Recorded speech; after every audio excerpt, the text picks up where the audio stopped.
हिंदी कक्षा 6 पाठ 2 बचपन। यह कहानी महादेवी वर्मा के विषय में बताया गया है। यह कहानी कृष्णा सोती द्वारा रचित बचपन महादेवी वर्मा के विषय में बताया गया है। मैं तुम्हें अपने बचपन की ओर ले चलती हूँ। मैं अपने तुमसे कुछ इतनी बड़ी हो सकती हूँ कि मैं तुम्हारी दादी लग सकती हूँ, नानी लग सकती हूँ और बुआ लग सकती हूँ, मौसी लग सकती हूँ। परिवार में मुझे सब लोग जीजी कहकर पुकारते हैं। हाँ, उन दिनों कुछ बड़ा यानी उम्र में सयाना महसूस करने लगी हूँ, शायद इसलिए कि पिछली शताब्दी में मैं पैदा हुई है। मेरे पहनने ओढ़ने में काफ़ी बदलाव आया है। पहले मैं रंग बिरंगे कपड़े नीला, जामुनी, ग्रे, काला, चॉकलेटी पहनती थी, लेकिन अब कुछ मन ऐसा ही करता है कि सफ़ेद पहनो, गहरे नहीं हल्के रंग। मैंने पिछले दशकों से और तरह तरह के पोशाकें पहनी हैं। पहले फ्रॉक, फिर निकर, वाकर, स्कर्ट, लहंगे, गरारे और अब चूड़ीदार घेरदार कुर्ते। बचपन में कुछ फ्रॉक तो मुझे अब भी याद आ रही है। हल्की नीली और पीली धारी वाले फ्रॉक, गोल कॉलर और बाजू पर गुलाबी रंग की फ्रिल। उन दिनों फ्रॉक के ऊपर जेब में रुमाल और बालों में इतराते रंग बिरंगे रिबन लगते थे। लेमन कॉलर पर बड़े प्लेटों वाला गर्म फ्रॉक जिसमें नीचे फर टंगी थी। 2 ट्यूनिक भी याद हैं, एक चॉकलेट रंग का और अंदर की कोटी प्याजी, दूसरा ग्रे और उसके साथ सफ़ेद कोटी। मुझे अपने मोजे और स्कार्टी की याद है। बचपन में हमें अपने मोजे खुद धोने पड़ते थे, वह नौकर या नौकरानी को नहीं दिए जा सकते। इसकी सख्त मनाही थी। हम बच्चे इतवार की सुबह इसी में लगाते। धो लेने के बाद अपने अपने जूते पॉलिश करके चमकाते। जब जूते कपड़े या ब्रश से रगड़ते तो पॉलिश की चमक उभरने लगती थी। शरबत मुझे आज भी बूट पॉलिश करना अच्छा लगता है। हालांकि अब नई किस्म के शू आ गए हैं। कहना होगा कि पहले से कहीं ज़्यादा आरामदेह, और हमें जब नए जूते मिलते उसके साथ छालों का इलाज शुरू हो जाता। मतलब कि जूते ऐसे रहते थे कि मेरे पैर में घाव कर देते थे। जब कभी लंबी सैर पर जाते तो अपने पास रुई जरूर रखते। जूता लगा तो रुई मोजे के अंदर है। हमारे तुम्हारे बचपन में बहुत फर्क है। हम सनीचर हो या ऑलिव ऑयल या कैस्टर ऑयल पीना पड़ता है। यह एक मुश्किल काम है।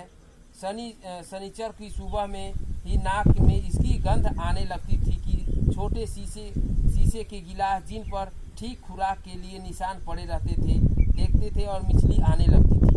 मिचली मतलब उल्टी आने लगती थी। मुझे आज भी लगता है कि अगर हम न भी पीते तो शनिवारी दवा तो कुछ ज़्यादा बिगड़ने वाला नहीं था, सेहत ठीक ही रहती। तुम्हें बताऊंगी कि हमारे समय और तुम्हारे समय में कितनी दूरी हो चुकी है। यहाँ तक कि बचपन की दिलचस्पियाँ भी बदल गई हैं।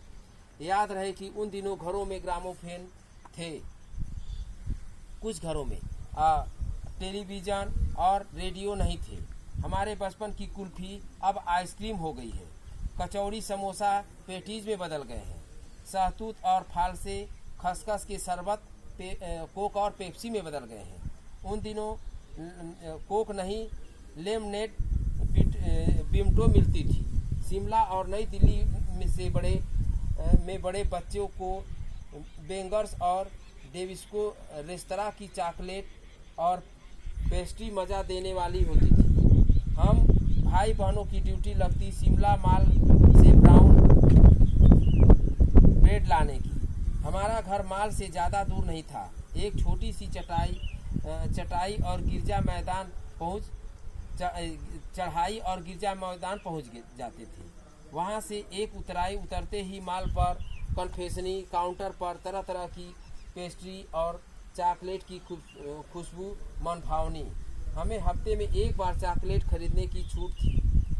सबसे ज़्यादा मेरे पास ही चॉकलेट टॉफ़ी का स्टॉक रहता था। मैं चॉकलेट लेकर खड़े खड़े कभी नहीं खाती थी।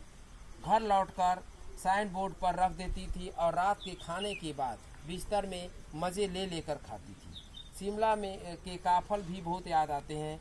खट्टे मीठे, कुछ एकदम लाल और कुछ गुलाबी रसभरी रहते थे। सोचकर ही मेरे मुंह में पानी आ जाता है। चेस्टनट और एक गजब की चीज़, आग पर भूने जाते और फिर छिलके उतारकर मुंह में डाले। चने जोर गरम और अनारदाने का चूर्ण। हाँ, चने जोर गरम की पूड़ियाँ जो अब भी नज़र आती हैं। पुराने कागजों से बनाई हुई पूड़ियाँ में निरा हाथ का कमाल है। नीचे से तिरछी लपेटते, फिर ऊपर से इतनी चौड़ी कि चने आसानी से हथेली में आ पहुँचे। इस वक्त था कि फिल्म का गाना चना जोर गरम, बाबू मैं लाया मज़ेदार चना जोर गरम उन दिनों स्कूल के हर बच्चों को आता था। कुछ बच्चे पुड़िया पर तेज मसाला बुरकवाते, पूरा गिरजा घर मैदान घूमते रहते और पुड़िया चलती। एक एक चना पापड़ी मुंह में डालते और कदम उठाते। खास ही लय रफ्तार थी। छुटपुट में हमने तेज पर बहुत मज़े किए हैं। घोड़ों की सवारी की है। शिमला के हर बच्चे को कभी न कभी यह मौका अवश्य मिला है। हम जाने क्यों घोड़ों को कुछ कमतर करके समझते, उन पर हंसते थे। ननिहाल के घोड़े खूब हृष्ट-पुष्ट और खूबसूरत, उनकी बात फिर कभी। शाम को रंग बिरंगे गुब्बारे, सामने जो जाखू का पहाड़, ऊंचा चर्च की घंटियां बजती तो दूर तक उनकी गूंज फैल जाती थी। सरवत स्कैंडल पॉइंट के ठीक सामने उन दिनों एक दुकान हुआ करती थी, जिस शोरूम के शिमला कालका ट्रेन का मॉडल बना हुआ था। इसकी पटरी, उस पर छोटे छोटे डिब्बे वाली ट्रेन, एक और लाल टीन की छत वाला स्टेशन और सामने सिग्नल देता खंभा, थोड़ी थोड़ी दूर पर बनी सुरंगें। पिछली सदी में तेज रफ्तार वाली गाड़ी वहीं थी। कभी कभी हवाई जहाज भी देखने को मिलता।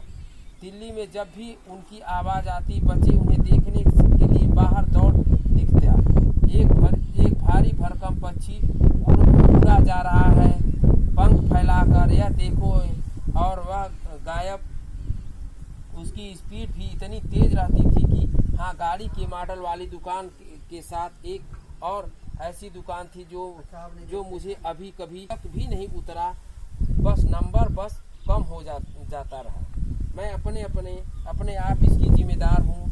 जब आप उन दिनों की रोशनी को छोड़कर रात के टेबल पर लैंप के सामने काम करोगी तो इसके अलावा और क्या हो सकता है। जब पहली बार मैंने चश्मा लगाया तो मेरे चचेरे भाई ने मुझे छेड़ा और देखो देखो कैसी लग रही है, आँख पर चश्मा लगा है ताकि सूझे दूर की, यह नहीं लड़की को मालूम सूरत बनी लंगूर की।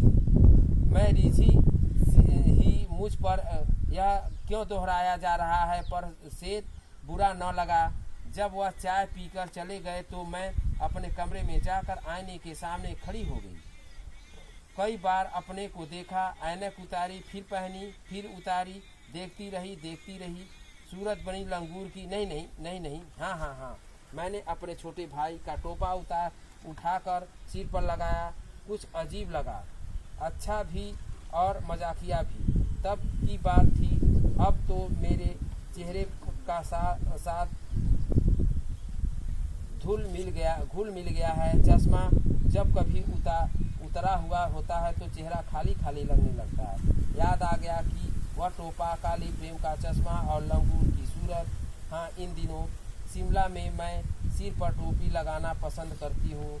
मैंने कई रंगों की जमा कर ली है, कहाँ दुपट्टों का ओढ़ना और कहाँ सहज सरल सुगीते वाली हिमाचली टोपियाँ।